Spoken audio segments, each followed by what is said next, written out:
उस माँ ने आज भी अपने उस जवान बेटे की शेरवानी हाथ में पकड़ी हुई है। इसका जवान बेटा चला जाए, उसकी कुछ जिंदगी है।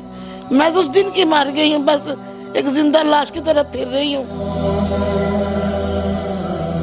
हम सब हमारे भाई को कातिलों ने मार दिए।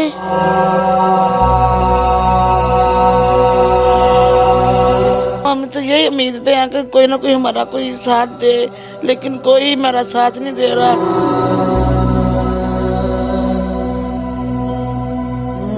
मुहतरमा नवाज मरियम नवाज भी चुपचाप बैठी है। लोग कहते हैं हमारा ऐसे साथ देते हैं, हमारा ऐसे साथ देते हैं। ये आंसू कैसे रुके? इन्होंने तो ख्वाब सजाया था अपने बेटे को दूल्हे के रूप में देखने का।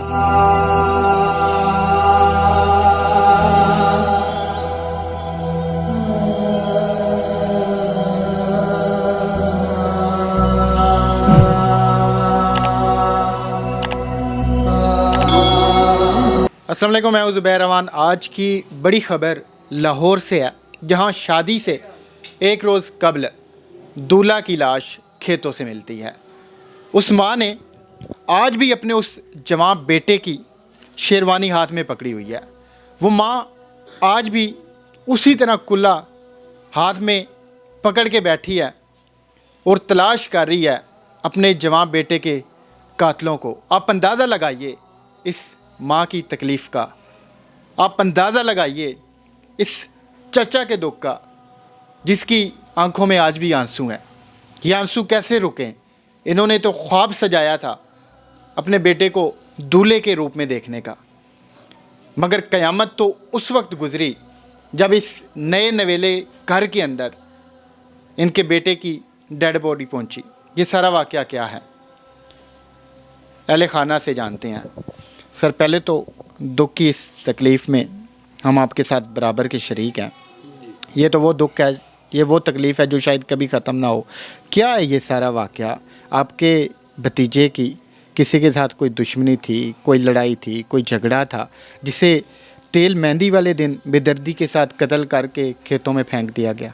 कोई उसकी दुश्मनी नहीं थी। बच्चा हमारा बहुत अच्छा था, शरीफ था। कभी उसने किसी लड़की की तरफ सर उठा के नहीं देखा और ना कभी किसी के साथ बदतमीज़ी की है। एक होता है ना कि किसी के साथ तलख कलामी में पेश आया हो, वो भी माजरा नहीं है। तो सारा दिन हंसी खुशी शॉपिंग करता रहा है। शाम को जब घर आया तो उसका भाई खाना खा रहा था, तो अपने भाई को कहता है कि मुझे ऐसे रोमान स्टॉप पे ड्रॉप करके आओ। बाइक भी खुद चला के ले गया है और वो 1 मिनट के अंदर उधर पहुंच गया है। तो जब उधर उतरा है तो भाई को कहता है कि ये बाइक आप घर ले जाओ जल्दी जल्दी, तो मैं 20-25 मिनट तक आता हूँ।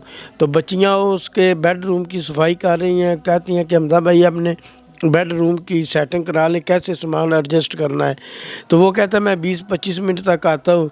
तो वो चला गया है। बाईं साइड पे असरमान स्टॉप के ऊपर 100-150 मीटर के फासले पे एक चुगान डब्बा वाइट कलर का खड़ा है।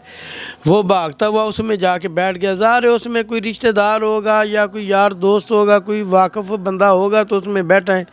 जब वाकफ़ ही नहीं है तो कैसे बैठेगा? तो वो जाके भाग के बैठ गया है। उधर 3-4-5 मिनट गाड़ी रुकी रही है, वो चुगान डब्बा। और उसके बाद वो यू टर्न करके दरोगे वाला, जो एसरमान स्टॉप वाला यू टर्न है ना, यू टर्न लेके दरोगे वाला की तरफ चल पड़ा है। और उसके बाद आगे कोई पता नहीं कहाँ गया। ये रोड के ऊपर जो सेफ्टी कैमरे लगे हुए हैं ये भी सारे ख़राब हैं। ये बहुत भाग दौड़ की है लेकिन उसका कोई सुराग नहीं मिला। डब्बा कौन सा नंबर है, कौन से बंदे बैठे हुए हैं, उन्होंने आगे जालियां लगाई हुई थी, बिल्कुल बाहर से कोई चीज़ नज़र नहीं आ रही थी। माँ जी, आपने तो बेटे को ये शेरवानी, ये कुल्ला पहने देखने का ख्वाब सजाया था, मगर जब आपने उसको कफन में लिपटा देखा उस वक्त आपकी क्या कैफियत थी? ये तो भाई आप भी जानते हैं उस वक्त माँ पे क्या गुजरती है। ये यही होता है कि माँ, जिसका बेटा जवान चला जाए तो माँ भी कहती है कि मैं भी ऐसे चली जाऊँ, उसकी जगह मैं जाऊँ, आप खड़े हो जाएं। ऐसा कोई बात ही नहीं थी। मेरा बेटा चला गया, हम कहाँ से लाए? हम आप ही को हमारी को मदद कर सके। तो हम तो यही उम्मीद पे हैं कि कोई ना कोई हमारा कोई साथ दे, लेकिन कोई मेरा साथ नहीं दे रहा। हुकूमत भी नहीं सुन रही हमारी बात को। बहुत न्यूज़ वाले आए हैं तो, लेकिन उन्होंने मतलब कोई फ़ोन नहीं किया हमारे पास, अभी तक कोई पहुंचा नहीं। पुलिस वाले हैं वो भी हाथ पे हाथ रख सो रहे हैं। हम किसके साथ इल्तिजा करें? हमारी हुकूमत पंजाब से ये इल्तिजा है कि हमें इंसाफ चाहिए, हमारा वो साथ दे। जिसका जवान बेटा चला जाए उसकी कुछ ज़िंदगी है। मैं तो उस दिन की मार गई हूँ, बस एक जिंदा लाश की तरह फिर रही हूँ। अब जब वो बेटा जिसे आपने जिसके लाड उठाए थे, नखरों से पाला था, वो घर में कहीं पे भी आपको दिखाई नहीं देता, तो कितनी तकलीफ़ होती है? वो तो जब हमारे लिए तो मरने का मुकाबला है। जिसका बेटा नज़र ना आए उसकी कोई ज़िंदगी तो नहीं है ना। हमने खुशियाँ देखनी थी, हमारी खुशियाँ रास्ते में छोड़ के कोई ले गया।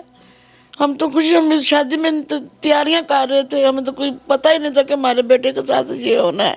हमारे बाहर गलियाँ सज गई, हमारे मेहमान आ रहे थे। उस दिन तो उसकी तेल में दी थी, तो सारे मेहमान कुछ रास्ते में थे, घर से निकल रहे थे, वो शादी के लिए आ रहे आगे। तो फिर मेरे बेटे को खुद सफ़ेद खफन में उन्होंने आकर सबने देखा।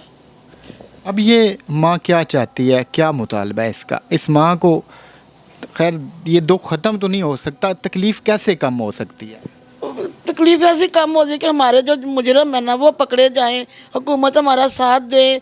नवाज शरीफ साहब भी और शहबाज शरीफ साहब, किसी को अब वोट नहीं देंगे। पूरा ख़ानदान हमारा बहुत बड़ा है, हमने सबको मना कर देना कि वोट लेना है, किसी को नहीं देना, क्योंकि हुकूमत हमारा साथ नहीं दे रही। हमारा साथ दे तो हमें कुछ हौसला हो जाए, हमें पता चल जाए कि हमारे बेटे के दुश्मन कौन है।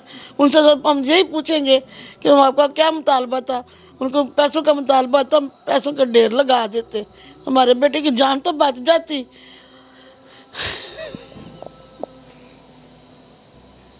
मुहतरमा नवाज मरियम नवाज भी चुपचाप बैठी है।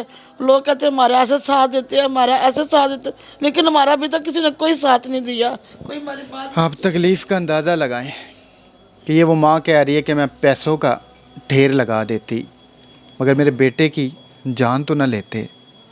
पुलिस नहीं पकड़ पाई आपके बेटे के कातिलों? कर रही है, अभी तक हमें उसने कोई इतला नहीं दी। हमने उसको बताया भी है कि फ़लाँ बंदे के ऊपर शक है, उसको गिरफ़्तार करें, उसकी इंक्वायरी करें, उसकी सफाई लें, लेकिन अभी तक हमें कोई रिस्पांस नहीं मिला। कौन से थाने में एप्लीकेशन वगैरह दी हुई? वो फ़रोज़ वाला उधर ही वकूफ़ हुआ है, रिंग रोड के ऊपर काला शाह काकू की तरफ जो मरीज़ की रोड उतरता है ना, रिंग रोड सियालकोट बाईपास से, उधर वकूफ़ हुआ है। तो थाना इस थाने वालों ने, हरबंसपुरे वालों ने वही निशानदेही की है कि फ़रोज़ वाला का केस है, वही थाना ये हैंडल करे।